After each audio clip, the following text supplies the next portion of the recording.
Alaikum. E aí pessoal, beleza?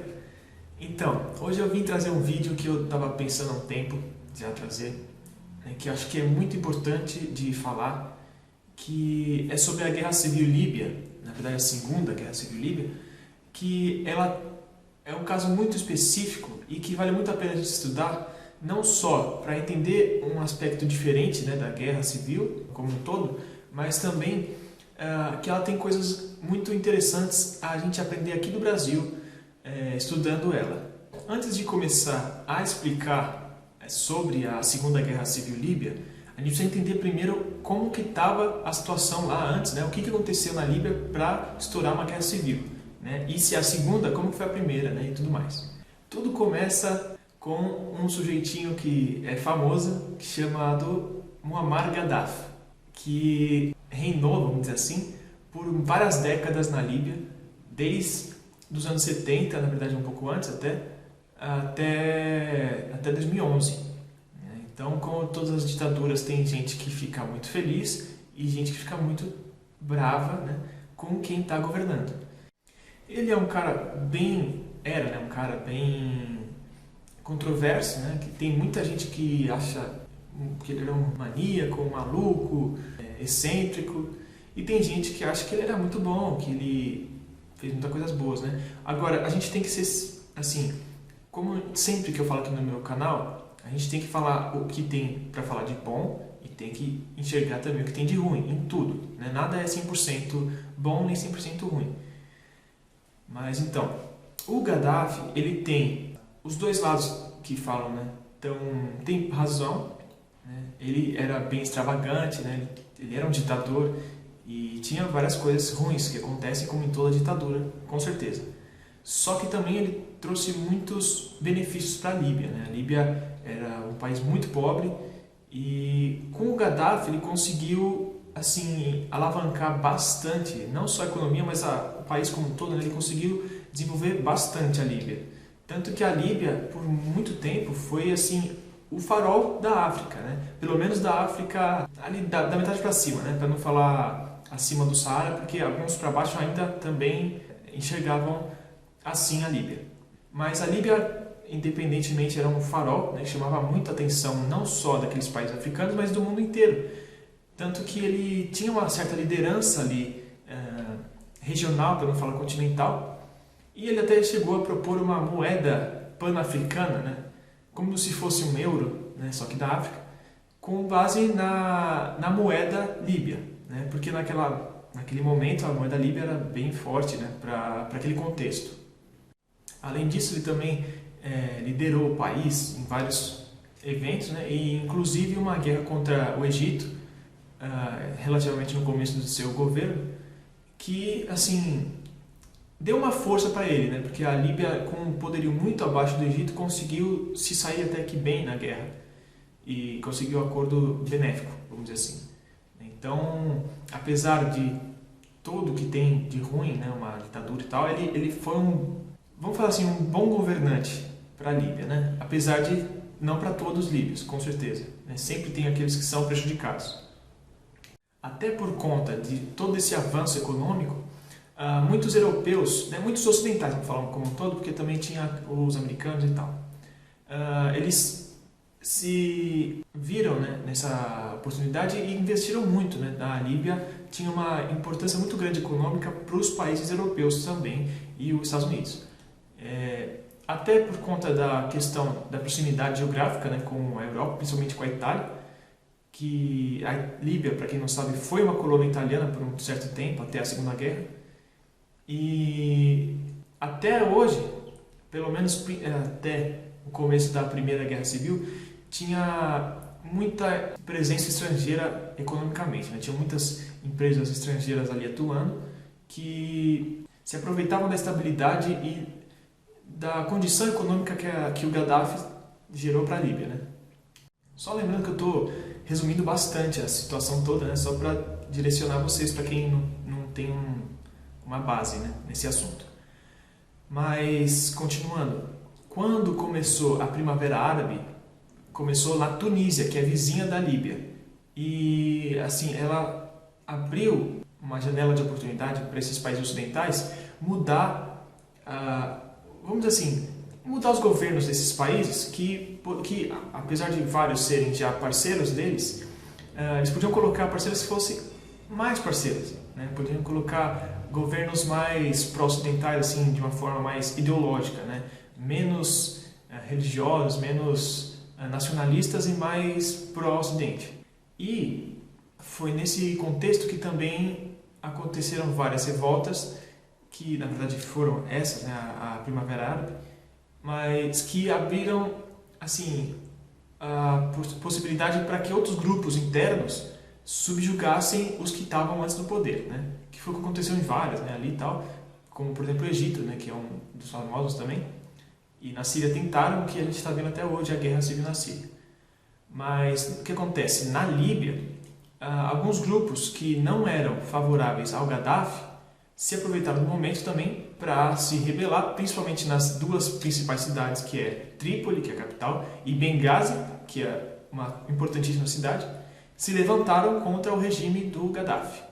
É importante também eu ressaltar que o Gaddafi ele era totalmente nacionalista, assim, ele tinha uma visão bem nacionalista, né, muito mais do que religiosa, e ele, o que acontece? A Líbia, ela é, vamos dizer assim, etnicamente bem plural, né? Ela tem no sul uma maioria de beduínos, né, os tuaregs, e tem várias etnias ali diferentes. Etnias não necessariamente, mas tem vários povos que se identificam diferentemente dentro dele, né? Mas o principal, assim, de diferente são os tuaregs no sul, que eles se administravam anteriormente de uma forma ainda totalmente tribal, né, com conselhos tribais e tudo mais. E na década de 90, principalmente, o Gaddafi, ele, por ter essa visão nacionalista, ele queria trazer todo esse sentimento nacionalista para a sua população inteira. Ou seja, esses tuaregs que são tribais, eles têm muito mais esse pertencimento tribal, né, menos do Estado, né, mas mais da família, ali, da tribo deles.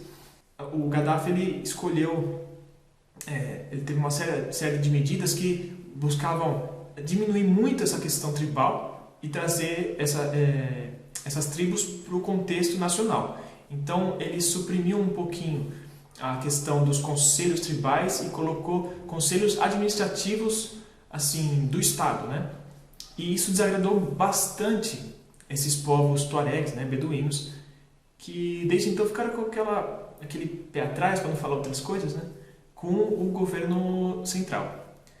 E então, em 2011, também com tudo que já estava acontecendo na capital e em Benghazi, começou a pipocar, vamos dizer assim, né, várias revoltas em vários lugares do país que o Conselho de Segurança da ONU identificou como uma crise humanitária, né, principalmente com uma questão de guerra civil propriamente instalada, que a gente assim pode pensar, né, se era realmente já uma guerra civil ou se era só um levante, uma revolta, né? Mas o Conselho de Segurança achou que era uma guerra civil, né, com crise humanitária e tudo mais. Eles deram a permissão, né, aí eu não vou entrar na parte de procedimentos, mas eles colocaram que qualquer um dos membros do Conselho de Segurança que achasse direito intervir ali, poderia, né? E aí vamos pensar naqueles países, principalmente os Estados Unidos, a França, que tinham muitos negócios na Líbia, eles se viram seus interesses assim ameaçados, né? E aí tem umas outras coisinhas também que eu não vou entrar em detalhe hoje, principalmente com o presidente da França na época, que era o Sarkozy, que tinha umas certas suspeitas de que tinham capital líbio na eleição dele, e tinha umas coisinhas meio curiosas, né, para falar a verdade. Então era uma boa chance de eles intervirem para acabar com essa coisa, e no caso do Sarkozy, assim, uma queima de arquivo, né? E o que aconteceu foi isso mesmo, né? A OTAN foi e invadiu a Líbia, né? E apesar de oficialmente eles só terem garantido a segurança dos seus cidadãos e das empresas desses países e tal, na prática eles ajudaram bastante esses rebeldes, né? Inclusive, não se sabe ao certo, mas tem vários indícios que eles apoiaram até com, por exemplo, imagens de satélite e coisas desse tipo, né? Por exemplo, informando esses grupos onde estava o Gaddafi. que então ele foi descoberto, né, em Sirte, que é a sua cidade natal, onde ele estava se escondendo, foi linchado e executado em praça pública. E aí a Líbia entrou em um processo bem assim, instável, claro, né, como uma invasão, uma guerra civil e uma dissolução do seu governo ao mesmo tempo. Então, imagina que beleza que ficou a Líbia. De uma forma bem resumida, o que aconteceu é o seguinte, foi que se criou um Conselho Nacional de Transição, com vários líderes desses rebeldes, né, e facções de todos os tipos, e em 2012 se realizou a primeira eleição para o congresso deles, né, e se formou o Conselho Geral Nacional. Só que essas eleições foram muito assim, conturbadas, né, com várias... tudo que você pode imaginar. Se a gente acha que aqui é ruim, imagina naquela época como foi ali. E a Líbia continuou sendo um território totalmente dividido, com vários pedaços de terra na mão de milícias, né, de todos os tipos de facções, até os terroristas, né, inclusive o Estado Islâmico. E por isso o primeiro-ministro da época ele não conseguiu ali controlar a situação e caiu fora, vamos dizer assim, né? Ele se exilou na Alemanha. E depois disso nenhum primeiro-ministro conseguiu ali administrar a situação e foi ficando pior e pior e pior a situação. Então o que acontece? O general Haftar alegadamente tentou dar um golpe e não deu certo, e por isso ocorreram outras eleições em 2014. Aí que começa a pegar fogo o negócio. Assim como em 2012, as eleições de 2014 foram muito contestadas e os representantes do Conselho Geral Nacional perderam as eleições para os novos representantes que viriam a formar a Câmara dos Representantes da Líbia, que seria o Congresso Nacional deles. Só que os que já eram antes, que era o Conselho Geral Nacional, eles não admitiram a derrota, eles não aceitaram e falaram que foi fraudulenta a eleição e tudo mais. E eles negaram, eles falaram que não iam sair do poder. Então, o que aconteceu? Tinham duas câmaras dos representantes. Imagina a situação. Né? O que acontece? A oficial mesmo foi a Câmara dos Representantes da Líbia. E o Conselho Geral Nacional, eles não aceitaram a outra e eles se transferiram para Trípoli, que é a capital, que é onde fica geralmente o primeiro-ministro. Então, o país ele se dividiu em duas instituições, que uma negava a outra, né? Então, ficou a Câmara dos Representantes da Líbia em Benghazi, ou Tobruk, agora eu confundi, e o Conselho Geral Nacional em Trípoli, junto com o primeiro-ministro. E o que acontece? Na verdade, um dos pontos que eu queria falar nesse vídeo é isso aqui. Diferente das todas as outras guerras civis, né, da maioria do que acontece, que são revoluções, ou seja, são forças externas ao Estado, lutando contra o Estado, né, tentando depor ele ou tomar o controle, né, depende de cada caso. A guerra civil líbia, ela é interna ao Estado, ela é entre instituições do Estado. Porque o que acontece? As instituições líbias, sem ser do governo, né, principalmente as Forças Armadas, elas se alinharam com a Câmara dos Representantes da Líbia, né, do leste do país. E o governo de Trípoli, né, ou seja, o primeiro-ministro e o Conselho Geral Nacional, que é a Câmara Antiga, eles ficaram em Trípoli e tiveram apoio, vamos dizer assim, da parte mais ocidental do país. Então, o país foi se dividindo entre essas duas instituições e, claro, que começou os conflitos aí. Bom, o conflito se iniciou, propriamente, depois das eleições mesmo, quando o exército líbio tomou as ruas de Trípoli e Benghazi por causa da convulsão civil que estava se instaurando, né? E eles foram para botar ordem na casa também, mas também numa demonstração de força, como se fosse no sentido de quase como se fosse quando tenta dar um golpe de Estado, mas na verdade em apoio mais ou menos à Câmara dos Representantes da Líbia, de Tobruk. Eu fiquei em dúvida entre Benghazi e Tobruk, mas é de Tobruk. Porque, como eu falei, depois das eleições, o que era, né, o Conselho Geral Nacional, eles não aceitaram a derrota e eles estabeleceram um governo rival em Trípoli, né? Ou seja, praticamente deram um golpe de Estado, né? E as Forças Armadas, assim como aqui no Brasil, eles têm o dever constitucional de preservar, né, o Estado e as instituições do Estado. Então, por conta disso, o exército foi para as ruas tentar controlar a situação. Enquanto a situação foi se resolvendo na capital, né, o exército foi também pacificando outros cantos do país, principalmente Benghazi e Tobruk, né, mas como ele tinha já cuidado da situação em Trípoli, na região ali, eles saíram, né, deixaram na mão da polícia local e etc. Bom, logo, né, o território líbio se fragmentou em diversas facções ali, chegaram a mais de 12 facções lutando entre si, né, sendo as principais, claro, né, o Conselho Geral Nacional, que depois, na verdade, até hoje, ele se chama, né, em inglês a gente chama de GNA, que é o Governo do Acordo Nacional, e o LNA, que é chamado em inglês também, que é o Exército Nacional Líbio, né, e aí inclui a Câmara dos Representantes, né. Mas também tinham várias milícias tuaregues, né, milícias locais também, conselhos Mujahideen e até o Estado Islâmico, né, e outros grupos terroristas, mas em destaque o Estado Islâmico. Eu acho importante, antes de continuar em como se desenrolou a guerra, a gente entender quais são os pontos desses dois principais, principalmente, né, e um pouquinho dos tuaregs.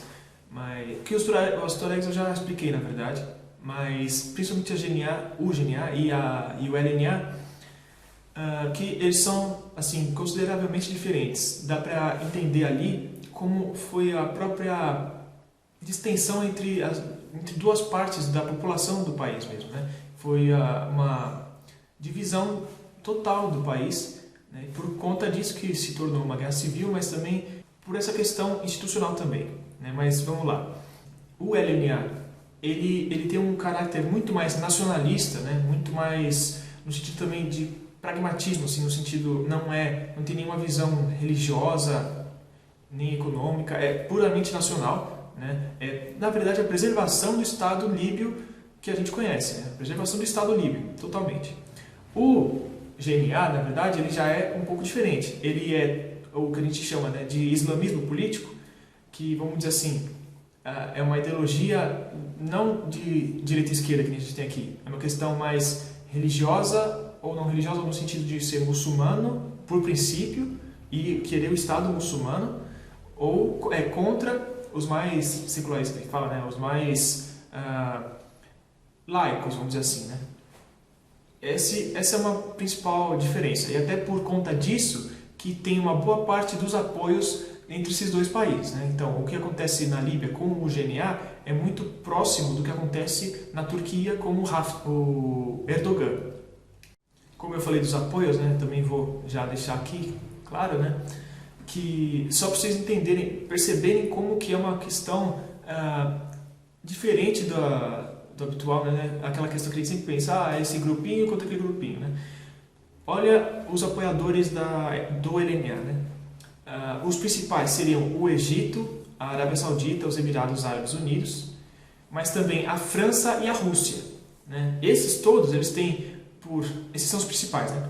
Mas eles têm o entendimento que a Líbia precisa de um líder forte, né? Uma liderança, né, forte para conseguir reestruturar o país e reunir o país para diminuir toda a instabilidade, né, e evitar que grupos radicais, né, como por exemplo a Irmandade Muçulmana, se estabeleçam e consigam dali operar em outros lugares, que isso também vai afetar muito todos aqueles países daquela região. Então eles entendem dessa forma. Já os apoiadores do GNA são o principal disparado, a Turquia, mas tem vários outros, como por exemplo os Estados Unidos, a Itália, né? Eles têm, na verdade, o apoio, o reconhecimento da ONU, mas muito, com certeza, por parte do apoio da OTAN, né? Principalmente dos Estados Unidos, tirando a França, né? Que eu já falei que apoia o LNA.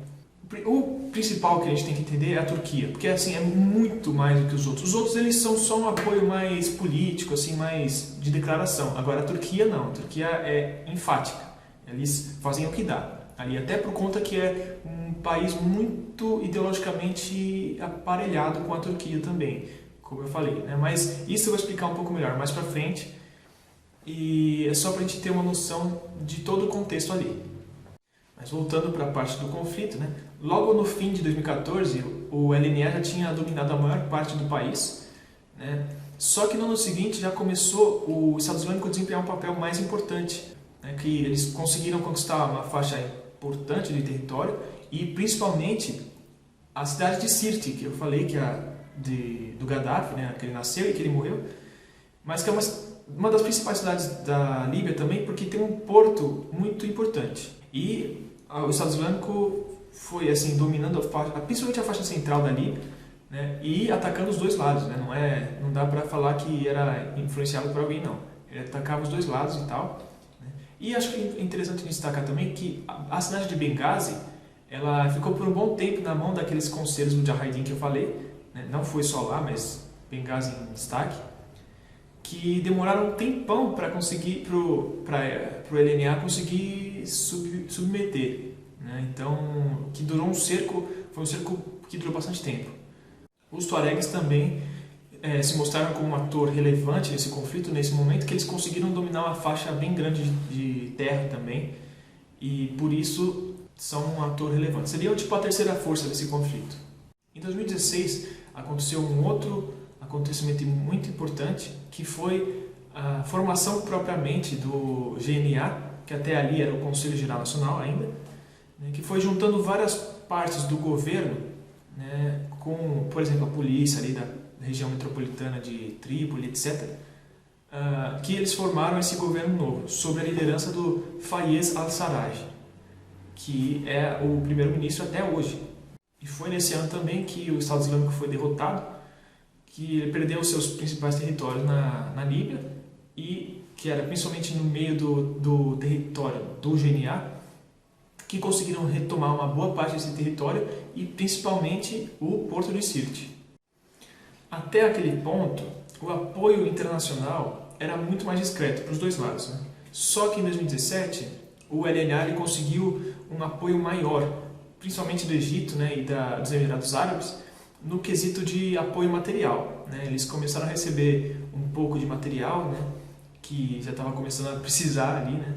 Que isso é uma das partes, um parênteses aqui, né? Uma das partes mais tristes, né, da Guerra Civil, que, claro, além da questão das vidas civis, né, mas na parte militar, é o próprio país destruindo seus próprios materiais, né? Tanto as suas infraestruturas quanto os seus meios, né? Ou seja, os seus aviões, tanques, etc.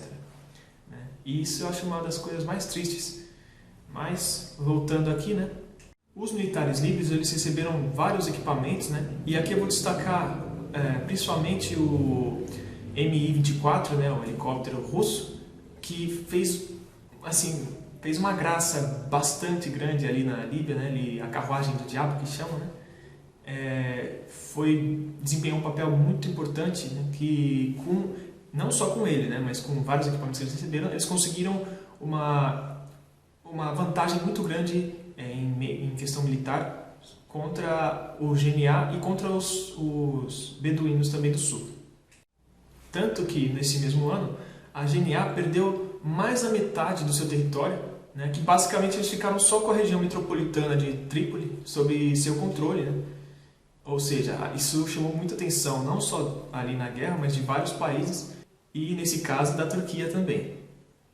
No começo de 2018, muita gente, incluindo eu, achou que a vitória do LNA era questão de tempo, né? Que eles em pouco tempo já conseguiriam dominar a capital, né? Porque eles já tinham dominado muito do país, eu vou chutar aqui uns 80%, até quase 90%, eu acho, não sei, mas era muito do território, já estava na mão deles.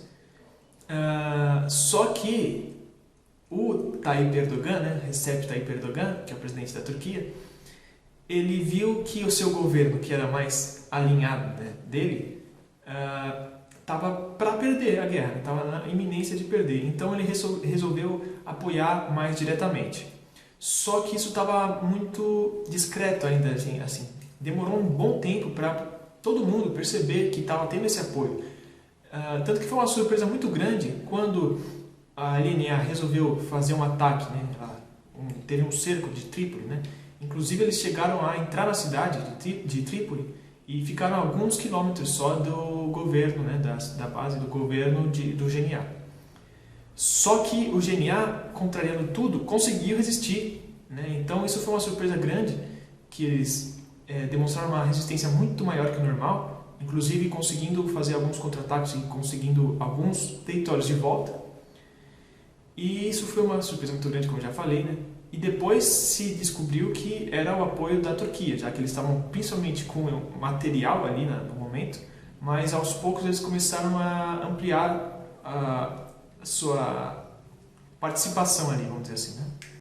No ano seguinte, já por motivos desconhecidos, né, uma das tribos tuaregs ela rompeu o acordo que tinha com o LNA e decidiu atacar, né, as forças de Benghazi, e isso causou com que todas as tribos tuaregs declarassem apoio ao GNA.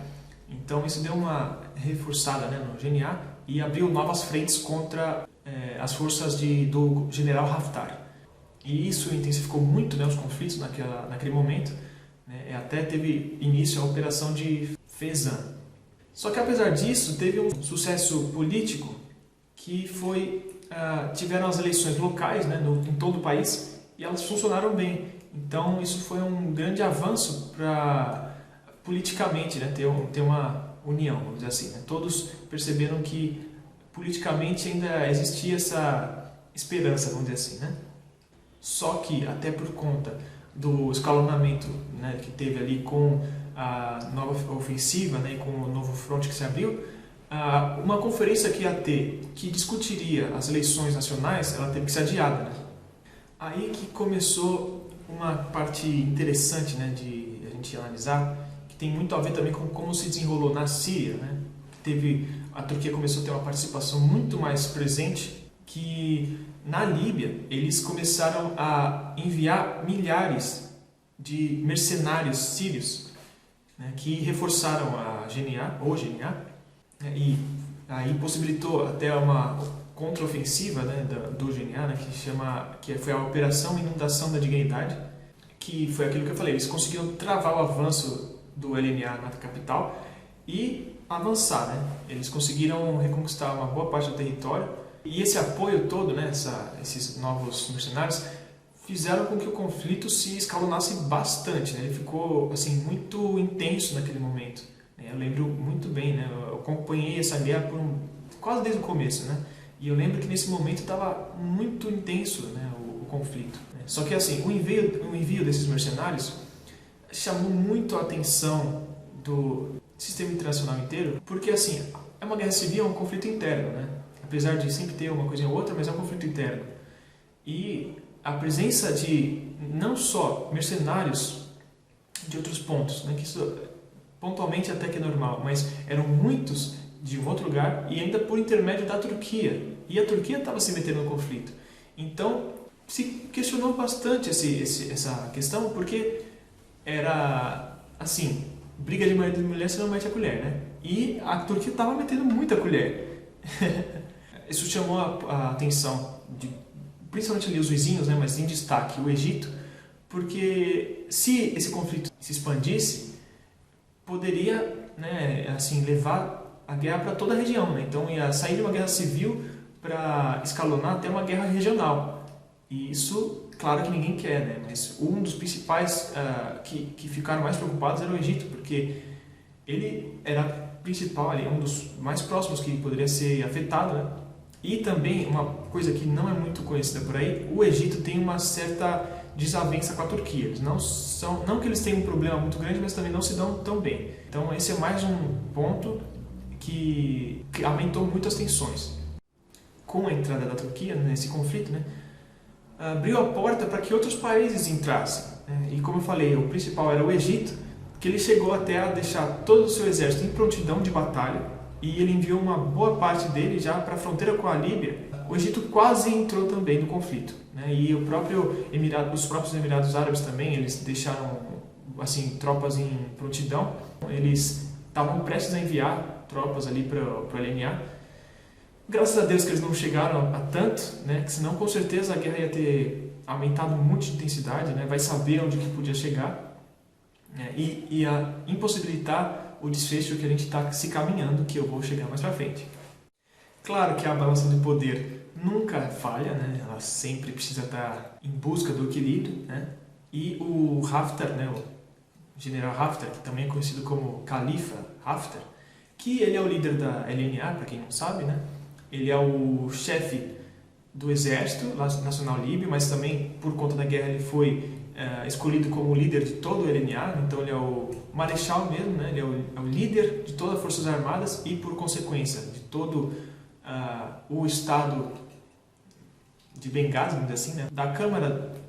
Ele teve que ir atrás de apoios, né, internacionais, e foi daí que começou a ter um apoio muito maior da Rússia, até por conta que ideologicamente eles são mais compatíveis, né, eles são mais conservadores, mais nacionalistas, mais com um governo, uma ideia de governo mais centralizadora, né, e foi então que eles conseguiram maior apoio, né, russo, etc. Que inclusive depois disso, um tempo depois, né, além de muitos equipamentos que vieram também da Rússia e desses outros parceiros, foram vários mercenários do Wagner Group também para apoiar o LNA. Então, imagina daí, né, quanto mercenário tinha vários mercenários também do Sudão, do Chad, dos dois lados, né? Então, realmente o conflito ficou muito mais intenso e por isso ficou muito perto de escalonar para uma guerra maior, né? Por isso que todo mundo ficou bem atento, né, e bem apreensivo naquele momento. E com tudo aquilo novo que tinha, inclusive os drones turcos, né, que foram assim, bastante empregados lá, eu posso dizer que foi a experiência de campo que eles precisavam para aperfeiçoar os seus drones, né, que depois foram empregados na guerra de Nagorno-Karabakh. Com tudo isso, né, o GNA ele conseguiu avançar bastante, eles conseguiram reaver uma boa parte do território que era deles antes. Isso já mostra muito da força que eles conseguiram ter, né? Só que por conta de toda aquela intensidade que estava, os dois lados conseguiram assim, abrir e começar a ter um diálogo entre ambos, porque eles entenderam que o escalonamento do conflito não era interessante para nenhum dos lados, até porque eles não teriam a força para manter uma guerra dessa proporção, né? Então, ambos escolheram começar a desescalonar o conflito, né?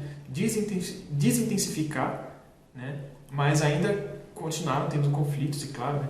Inclusive tiveram batalhas muito importantes e até interessantes de serem analisadas, como, por exemplo, a Batalha de Sirte, mais uma vez, né? Que chegou a trocar de mãos várias vezes. Foi assim, bem interessante, né? Até para a gente analisar essa questão da intensidade dos conflitos, que se assim, reuniram muitas tropas, né, com vários veículos. Então, assim, é bastante demonstração de que não se encerraram os conflitos da forma que era antiga, né?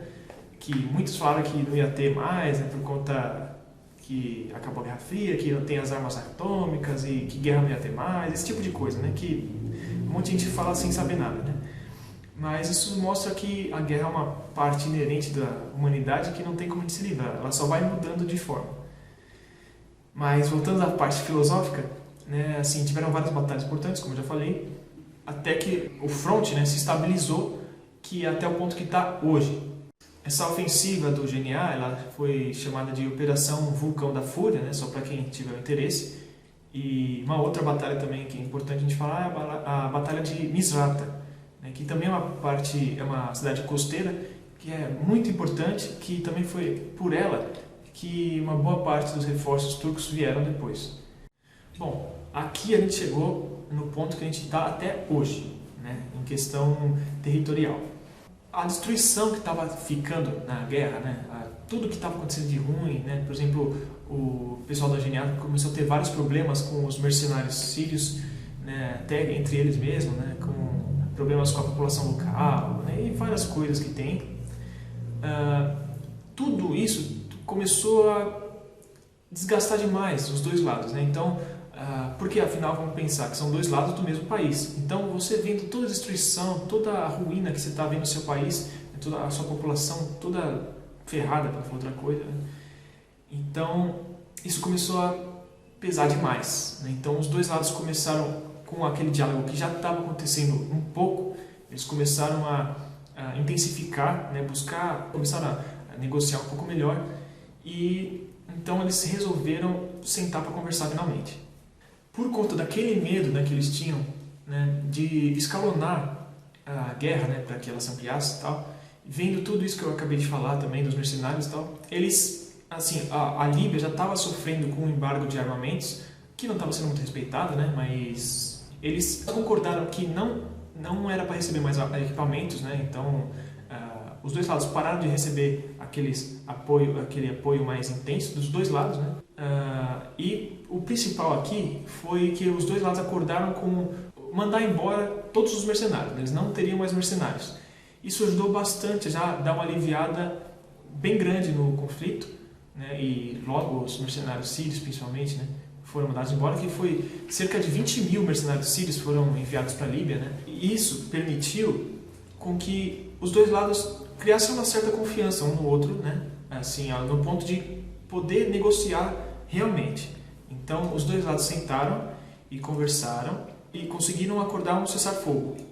No dia 27 de agosto, o Conselho de Segurança da ONU, claro, né, sempre se metendo, mas pelo menos foi bom nesse caso, eles conseguiram aprovar uma resolução que pedia o cessar-fogo imediato nessa guerra, né, e em 23 de outubro, os dois lados conseguiram assinar, conseguiram acordar, né, o cessar-fogo, e desde então não teve mais conflito, né? Pode ser que tenha acontecido uma troca bem leve, um ponto ou outro, tanto que não se teve assim muita notícia. Realmente os dois lados quiseram cessar fogo honestamente, né? E ninguém mais queria guerra, para falar a verdade, né? Só que o que acontece de importante mesmo é que, assim, por conta de tudo isso, né, os dois lados perceberam que os dois estavam querendo dialogar, né? Queriam ter um diálogo, né, um acordo mais, um acerto mais político. E isso realmente aconteceu, né? Os dois lados começaram a dialogar mais ainda, né, e eles conseguiram chegar no acordo que no dia 24 de dezembro agora, de 2021, eles vão ocorrer eleições nacionais, né, em todo o país, que vão finalmente assim, encerrar esse conflito, né? Então, porque vamos pensar, um conflito, geralmente de uma guerra civil, como a gente já falou, se você pegar, por exemplo, no Iêmen, na Síria e tal, não tem um fim político, né? Dificilmente, para não falar que não tem, mas sempre vai ser o quê? Uma vitória militar ou algum acordo que assim algum lado foi subjugado, porque ele não tem um fim, né? Agora, esse caso, como é uma crise institucional do Estado líbio, se a gente pensar que é basicamente o poder executivo contra o legislativo, vamos dizer assim, né? Como se fosse aqui, uma eleição acaba com esse problema. O problema é conseguir, né, realizar uma eleição em que os dois lados concordem, mas chegando nesse ponto, assim, essa saída política foi assim excelente, né? Claro que a gente tem que ficar de olho aberto ainda, porque pode acontecer o que tinha acontecido anteriormente, né, de um lado não aceitar e etc. Mas os dois lados já assim se acertaram muito quanto a isso, né? E os dois se prontificaram a aceitar o que for decidido, né, na urna. Então é muito interessante a gente analisar especificamente esse caso da Líbia. Eu espero que vocês tenham entendido até aqui. Realmente é muito bom a gente ver que está finalmente se encerrando essa guerra, né? Porque é triste a gente ver o que aconteceu com esse país, né? Que já chegou a ser o mais rico da África por um bom tempo, né?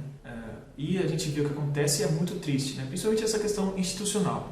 E é nesse ponto que eu quero tratar do que a gente pode aprender aqui do Brasil com isso. Como eu falei, se a gente analisar os dois lados, né, como eu falei no comecinho, né, explicando o que era cada um, a gente entende que a população líbia estava totalmente dividida nesses dois pontos, né, entre os, vamos dizer assim, nacionalistas, né, ou o pessoal mais pragmático, vamos falar assim, e os ideologicamente islâmicos, né, o islamismo político, né, não a parte religiosa em si, mas aquela ideia de que o Estado, né, ele tem que seguir os preceitos, as regras, né, as leis islâmicas. Lembrando que não são todos os países que são de população muçulmana que são politicamente islâmicos, né? Que nem, por exemplo, a Arábia Saudita ela é um país teocrático, vamos dizer assim. Ela é um país que segue totalmente a lei muçulmana. Mas tem outros países ali da região que eles não necessariamente seguem. Você pode ser cristão, você pode ser o que for, né? Claro que como a maioria da população é muçulmana, né, os legisladores eles são muçulmanos também, a maioria pelo menos, e portanto, até pela cultura do país, as leis são mais voltadas para essa parte, mas não necessariamente você precisa ser muçulmano, etc. Você deve estar se perguntando até agora, ou talvez não, o que isso tem a ver com o Brasil? Todo mundo, acho que não tem ninguém aqui no Brasil que não percebe como a gente está dividido, né? Ou você é 100% verde, ou é 100% vermelho, não tem como ser nada no meio, né? É bem difícil assim, né? Porque o que gerou essa distensão toda na Líbia foi isso. Claro que não estou falando que a gente vai ter uma guerra civil agora, mas isso permite que aconteça em algum momento. Vai que acontece vai se intensificando isso, alguma hora pode acontecer. Então, claro que a gente, sendo brasileiro, gostando do país, a gente não quer que aconteça uma coisa dessas. Então, a gente precisa muito olhar o que aconteceu lá e tirar as lições disso, né? Aprender com os erros dos outros. A gente precisa entender que o país é um só, né? Não é porque você não gosta do governante que ele não presta ou que ele não pode fazer alguma coisa boa. Ou deixa ele fazer a parte dele, que pode ser que aconteça alguma coisa. Claro que se não funcionar, tem os meios constitucionais e tudo mais para que isso se resolva, né? E também a gente tem 3 poderes, não é um só. Graças a Deus não vivemos numa ditadura, num regime totalitário, etc. Nem uma monarquia, por exemplo. Então, assim, politicamente, o sistema, entre aspas, funciona. É claro que o nosso sistema aqui ele é um pouco enferrujado, né? Tem várias falhas e tal, mas mesmo assim, a gente não precisa passar por uma coisa tão grave dessas, né? Eu acho que a maioria de vocês concorda comigo que assim, eu pelo menos fico muito preocupado com toda essa questão que a gente vem passando, né, política, a gente está quase entrando numa crise institucional, não que nem a da Líbia, que a gente estava falando, claro, né, mas, por exemplo, o presidente, não só o Bolsonaro, isso já acontece há muito tempo, mas o presidente ele não consegue governar se não for com a permissão total do Congresso, né, e de tudo, né, de toda a máquina pública. Se ele não tiver o apoio total, ele não consegue governar, pelo menos não totalmente. O Congresso é feito por um monte de pessoas que a gente pode falar que é um caráter duvidoso. Claro, não generalizando, mas muitos a gente pode duvidar. Então, que você entende, você vê ali que não tem muitos interesses obscuros ali, né, e que não necessariamente estão em prol do país. E, além disso, a gente vê que tem um STF que ele esqueceu sua prerrogativa de só assim, garantir a parte jurídica, né, e a parte constitucional, e ele está querendo participar da parte política, sendo que é uma instituição não política. Então, eles entenderam que eles têm o controle da parte política também, porque por uma falha, na minha opinião, não tem uma trava para o STF. O presidente tem trava, o Congresso tem trava, o Senado tem trava. O STF não tem trava. Claro que deve ter uma parte jurídica, eu não sou advogado, eu só tive aula de direito, mas eu não sei, né, muito. Então, talvez tenha alguma coisa que eu não saiba, né? Se alguém souber, fala aqui embaixo.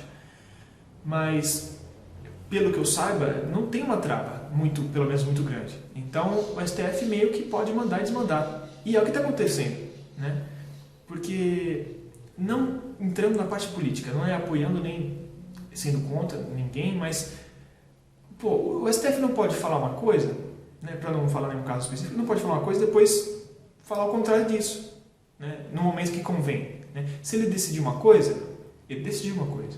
Não pode chegar e pensar, não vale mais. Né? Senão ele está participando da parte política. Ele não pode interferir em um andamento de uma situação política, né? Simplesmente por atuar. Só se for alguma coisa contra a Constituição brasileira. Né? E eu podia ficar falando horas disso e eu nem preciso, porque todo mundo acho que percebe que está acontecendo isso. Né?